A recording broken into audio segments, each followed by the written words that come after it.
Welcome to the Schools of Excellence podcast, a place for insightful conversations about building sustainable schools of excellence. Join me each week as we explore the importance of leading with your values, creating impact, and leaving a lasting legacy. My goal on the show is to provide you with clarity, elevate your mindset, and equip you with practical strategies and inspiration. I'm Chanie, a proud mother of four, a former New Yorker, now savoring sunny Florida vibes. With a professional journey spanning 18 years across all levels of school leadership, I bring nuanced insight that delve into the intricate details of running a center, as well as the broader visionary aspects of leadership. Thank you for joining me for this conversation. Let's build a legacy of excellence together. Welcome back to the Schools of Excellence podcast. As we reach the end of 2024, I want to take some time to explore 5 powerful truths that will propel your leadership and really just set you up for a 2025 that you can be proud of. Because as school leaders, you are all too familiar with the dizzying pace of change, the relentless demands, and the high stakes that define your work. And it could be so easy to get caught up in the whirlwind, to feel like you're constantly treading water and keep your head above the surface. And the reality is that the schools that are going to be able to truly win in 2025 are the ones that are going to be real visionaries and are willing to challenge the conventional wisdom, embrace discomfort, and put their schools on a trajectory of sustainable, meaningful progress to excellence. That's why the insights that we're about to unpack today are so crucial, because they are not principles that are just like dry principles. They are liberating truths that truly have the power to transform your journey. There are a lot of dangers of more and the privilege of pressure and a lot of other things that I'm going to unpack today. So buckle up. This is going to be an episode that you're going to want to take notes on. So if you're driving or doing other things, definitely you're going to want to come back to this. So truth number 1, more is the enemy of high performance. This is one of my favorite quotes from my mentor, Todd Herman. He's been a mentor of mine for a little over 9 years. And it's one of the first things I heard him say: more is the enemy of high performance. And as school leaders, we are constantly bombarded with demands, initiatives, and new ideas that promise to take your school to the next level. And it is so tempting to say yes to everything, to stuff your plate full of hopes and dreams of driving maximum progress. But the truth is that the approach always backfires. More is always the enemy of high performance. When you overload yourself and your team, you spread your resources too thin, you lose focus, and you fail to make meaningful, lasting impact. I have seen this play out again and again and again and again and again. Leaders grow, they take a pause, they go do this, they go grow, and then they come back and they're like, oh my God, we grew, we broke the company. You didn't break the company, you grew with the lens of more. Leaders who try to implement too many new programs, roll out too many initiatives, and generally do the more, end up spinning their wheels. They get bogged down in complexity. They are paralyzed by the constant need to keep all the plates spinning. Meanwhile, the leaders who rise to the top 1% are the ones who are driving transformative results. They understand the power of simplicity and focus. They ruthlessly prioritize. Yes, I use the word ruthless. They say no far more than they say yes. They know that it is not about doing the most. It's about doing the right things at the right time, in the right order, with laser intensity and discipline. And so my challenge to you is to take a step back and examine your workload. Where are you taking on too much? What initiatives or responsibilities do you need to streamline or even eliminate entirely, right? This is what I do when I talk to clients. This is what we do when we have our consult calls. Because the truth is, when you learn to say no in the good and service of great, that is when your magic starts to happen. And it feels so counterintuitive, but I promise you, I can literally promise you this, that the path to high performance isn't paved with more. It is paved with focus, with clarity, and the courage to make tough choices. And embracing this truth, you will watch your school reach the heights of excellence that seriously you could only dream of. So that is truth number 1. More is the enemy of high performance. Truth number 2, embrace the discomfort of pressure. Oh my gosh. Okay. We need to learn how to embrace the discomfort of pressure. Now, I know a lot of you are thinking pressure is something that we should avoid. You view it as a burden, a source of stress or anxiety that holds you back from your best work. Pressure is not the enemy. It's actually not the enemy. Okay. When you're under pressure, it means that people are counting on you. The stakes are high and you have a chance to rise to the occasion and deliver something remarkable. Okay. Think about it this way. The best athletes, that was a tongue twister, the most innovative entrepreneurs and the most transformative leaders lean into pressure. Okay. They see it as a chance to push themselves, to dig deeper, to tap into reserves of strength and creativity that they didn't know that they had. The reason why a lot of people pull away from pressure is not because they don't like pressure. It's because they don't like the discomfort. And they're like, oh, this is too hard. It's like, no, it's not too hard. You need to be a little bit more disciplined. Oh, my schedule's too full. No, it's not that your schedule's too full. It's you don't like what's on your schedule because there are 5 difficult conversations and 4 of them require accountability to actually tell your leaders, you guys have to go do enrollment-based activity and you don't get to tell me it's not your job. We need 20 more kids in the school. And that's the part of pressure. You're like, oh, I don't want to put people under pressure. I don't want to put people under pressure. No, that's not what this is about. It's embracing the discomfort of pressure because when you lean into that discomfort, you cultivate the growth mindset required to excel under scrutiny. That's when you unlock the true power of a leader. That's when you get to see the kinds of breakthroughs and successes that truly take your school to the level that you want. And because here's the thing, tolerating discomfort doesn't come naturally to anyone. No one wants to be uncomfortable. We literally have an entire society designed around comfort. Uber Eats, Walmart delivery, Amazon delivery, this delivery, Netflix, like literally you name it. Our society is designed to take away discomfort. And discomfort is literally the channel and the pathway to push yourself to where you're trying to go. And so the surest path to mediocrity is not learning how to tolerate discomfort and pressure. That is literally your path to mediocrity and apathy. So if you want to be an amazing leader in 2025, you have to learn how to step out of your comfort zone, which means you are going to be uncomfortable, which means you are going to feel pressure. That is not a bad thing. The next time you find yourself shrinking from pressure, reframe it.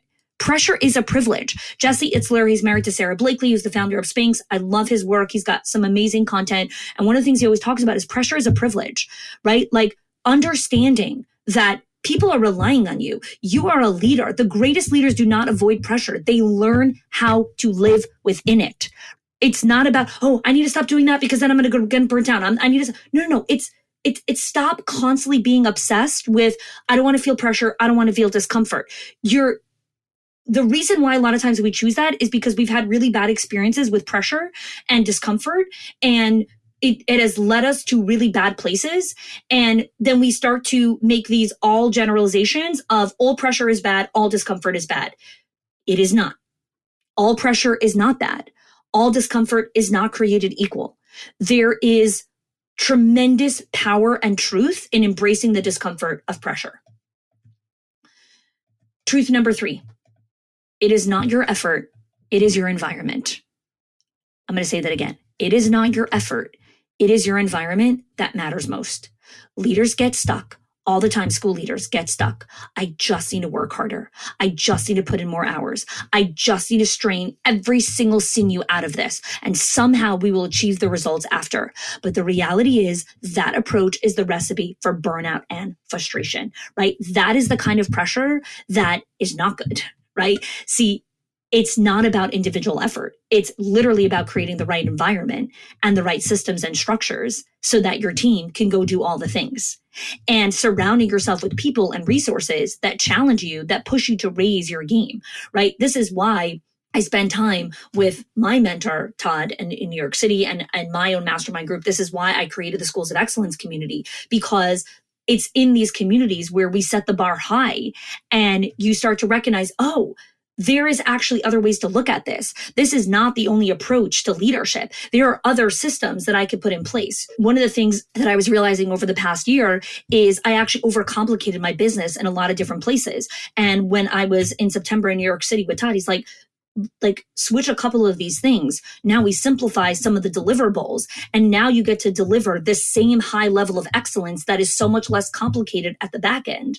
And now you've freed up some of your team's resources, and now you could go reinvest that and pour that back into actually making an even better program. So it is stop obsessing over your individualized efforts. That is beginner leadership, but you don't want beginner leadership. You want to be able to propel into 2025. You need to look at your environment. Who are you surrounding yourself with? And if you are only surrounded by your staff and your leadership team, and you are not surrounded by a group of high-level leaders who are actually all pushing through discomfort and pressure and trying to build incredible, sustainable schools, you're not in the right environment. You're focusing solely on how much you can push yourself and how hard you could push yourself, instead of asking yourself, where is the ecosystem that can actually get me to where I'm trying to go? And the ecosystem being you, your leadership team, your school culture, your community partnerships. Are they elevating you and your staff to new levels of excellence, or are they holding you back?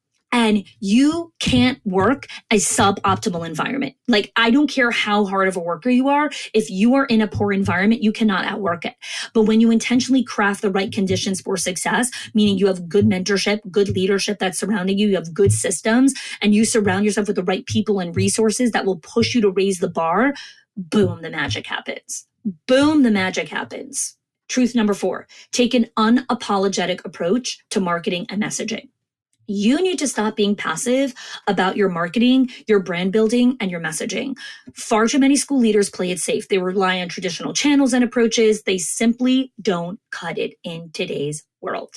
Okay. And I know the idea of being like, I don't want to be aggressive with my marketing. It makes people feel uncomfortable. You're used to taking the back seat, hoping that the good work that you do will speak for itself.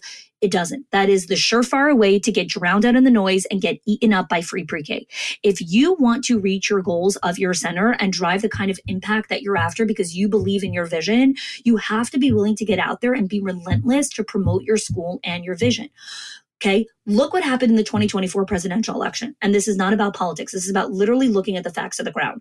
One candidate spent over $1 billion in a campaign war chest, and their message did not resonate with the majority of the country. Okay, $1 billion campaign war chest, while the other opponent ran a much leaner, scrappier operation, and their marketing and their messaging resonated with voters. So here's what you need to understand. You cannot out budget your competition. It doesn't matter. You do not need a massive budget to win. You do need a winning message. You need a winning message that connects with your audience. You need a winning message that connects with your audience. You need to understand, what is the message that I'm coming to my market with? Do they want this message? It's not about pouring more money into Google ads or your website or your traffic or your social media. If you have a poor message, there's no budget that can outspend that. And it's not about outspending your competition. You need to craft a message that resonates with your families and your community. That means leveraging every tool in your arsenal. You need to understand what good old-fashioned word of mouth is, how to build parent ambassadors, right? Being proactive and intentional and unafraid to put your school and yourself out there. And then again, going to the other piece is, it's not just about having the marketing. You've got to understand the channels to go after. Look at what's been happening here, right? This was called a podcast election, where the channels where people were getting their messaging from was from podcasts and other non-traditional sources of media. That is understanding where are the people and go there to get your message out there. Far too many school leaders are obsessed with like, we've got to make our website right. We've got to make our LinkedIn right. We've got to make our Instagram right. Is that the place where your people are? Is that where you need to be? You need to have the right routines and rhythms so you can ensure that your brand messaging stays aligned with the shifting landscape, because you might get it right over there. It's like, oh, we're getting, and then boom, it changes. Because you could set all the goals in the world, but if you don't have the agility to pivot and adapt your approach, you cannot hit your goals in 2025. This is why I'm constantly encouraging leaders to focus on establishing consistent, flexible routines and rhythms when it comes to marketing, messaging, and brand building. You cannot get bogged down into rigid long-term plans. They will break way too fast. We need to set measurable targets for each cycle, ruthlessly go execute, and be ready to course correct as needed. You need to be able to tweak your messaging, your tactics, based on what's resonating with your audience. Because when you combine an unapologetic approach to marketing and messaging with the right adaptable routines and rhythms, that's how you create a feedback loop and build small momentum, which fuels even bigger victories. Because before you know it, you're moving the needle in the ways that you never thought possible. So this is about stop being passive, stop waiting for your good work to speak for yourself, take an active approach, go promote your school, amplify your voice, go connect with community, and do it with agility and responsiveness to ensure your brand and your messaging stays perfectly aligned. Because the only way you're going to win in 2025 and get the kind of transformative impact that you're after is you need to be able to do this. Again, we help our clients do this in our consult calls. You could go to schoolsofexcellence.com/consult. You can have a conversation with our team. We will help you understand what exactly you need to go after and do. This is what we do in our Schools of Excellence program, where we help our clients actually build this agility into their calendars. Lastly, truth number 5, the 30 to 60-day rule of goal setting. It is so easy for you to get caught up in long-term strategic planning. It is literally like this ego flex of like, we sat down and we did strategic planning. Great. You set a grandiose vision. Okay, now you're going to go have the rubber meet the road. Okay, because here's what's going to happen in the next 2 weeks. Someone's going to get into a car accident. Someone's going to all of a sudden recognize they're pregnant. Someone's going to go into early labor. This person's going to have this happen. This, and then, oh my goodness, our giant plan all fell apart. I'm a massive believer in 30, 60-day rules, right? Do not get mirrored into the endless strategizing. Break things down into bite-sized, actionable targets. What can you achieve in the next 30 days? The beauty of this approach is it keeps you agile and responsive. So when you work in shorter timeframes, you can quickly identify what's working, what's not working, make adjustments, and you don't get bogged down by unrealistic long-term projections and get paralyzed by the fear of the unknown. When you create this kind of momentum, it is so energizing and exciting for your team. It's so attractive because every time you hit a target, it's like, bam, we build confidence. Bam, we build confidence, and inspires your team to push forward instead of shifting goalposts and constantly like, we're almost there. We're almost there. We're almost there. We're almost there. No, get there faster. Now, a lot of this might feel uncomfortable because you're so used to thinking in terms of yearly planning or 5-year strategies. But in a world that is changing so fast, in a landscape that is moving so quickly, rigid long-term planning is not going to cut it. You must be nimble. You must be able to be responsive. And you need to be able to keep your eye on the short-term goals and the long-term successes. So there you have it, ladies and gentlemen. 5 powerful truths that transform your leadership journey. Okay? So I want you to ask yourself some questions. When you get back to your schools or when you're reflecting with your leadership team, where in your leadership are you doing too much and you need to embrace less is more? Less is more. How can you reframe the pressure you feel as a privilege and an opportunity to push yourself and your team to new levels of excellence? Take an honest look at your current workload. What changes could you make to the people, resources, and systems around you to elevate your school outcomes? This is literally the question that we answer on our schoolsofexcellence.com/consult call. This is where we will help you understand what are the changes you need to make to people, resources, and systems so that in 2025, things look very different. When it comes to your school's marketing, branding, and messaging, where might you need to be more bold, intentional, and relentless in getting your story out there? I did a workshop called The New School Playbook, 5 power plays to attract, engage, and retain families. You could click the link in the show notes. You could go get the replay. It's a phenomenal conversation about branding, marketing, and messaging. And lastly is, what 30-day rhythms and routines could you implement to stay laser focused on your most important goals, evaluate progress, and rapidly make adjustments as needed? Again, this is what we help our clients do on our consult calls. Remember, the journey to excellence is not linear. It is not easy, but it is simple and it is profoundly rewarding. And when you embrace these truths that I shared and thoughtfully applying them to your unique context, you will unlock the greatness on your team. You will unlock the greatness. The future of your children, of your families, of your students is counting on you. It is counting on you. You need to do this, and I know you want this. So if you're ready for 2025 to be your year, I want you to click the link in the show notes. I want you to go to schoolsofexcellence.com/consult, and I want you to book a call, and I want to have a conversation. Thanks so much for joining. Wishing you a phenomenal holiday season. Thanks for listening. If you are loving the Schools of Excellence podcast and have gotten any value out of it for your school, I would love if you can do two things for me. One, subscribe to the show so you never miss an episode. And two, can you please leave us a review? Reviews help other school leaders know that this is the place to learn how to build a school of excellence. And I would be so grateful if you can do that for us. Your help and support makes this show to be able to be listened by the thousands of other school leaders all around the world. Thanks so much for listening, for giving us your time and attention each and every week. And I appreciate that you have joined us.